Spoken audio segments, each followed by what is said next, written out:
want to show you a giant pine cone. This is not it, but this is a regular sized pine cone that we see all the time. And I want to show you the Coulter pine cone. Now it is a monster, and this is it right here. And the Coulter pine cone is about 10 inches tall and close to 8 inches wide. And if you look at the difference between these two here, it's really an awesome difference.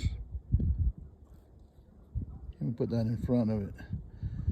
So it's huge compared to the little one. These, you have to get your fingers in between here very carefully because these points right here are really, really sharp. It's like picking up shrapnel. If you ever tried to pick up shrapnel, like in war, it's almost impossible to pick it up without getting cut. But this thing is huge. So there is another tree that has one bigger than this. It's about the same width, but it's almost twice as tall.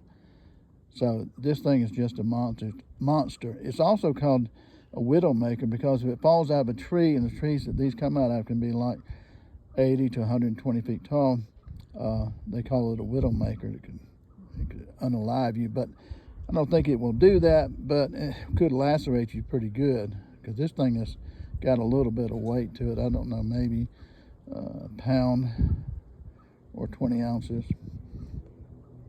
So I just thought this was very interesting. And where I'm at right here is in the San Bernardino Mountains in California at Lake Arrowhead. And so this is where I found this particular pine cone here. We're staying at a cabin. Beautiful place here. So just letting you know, look out for these.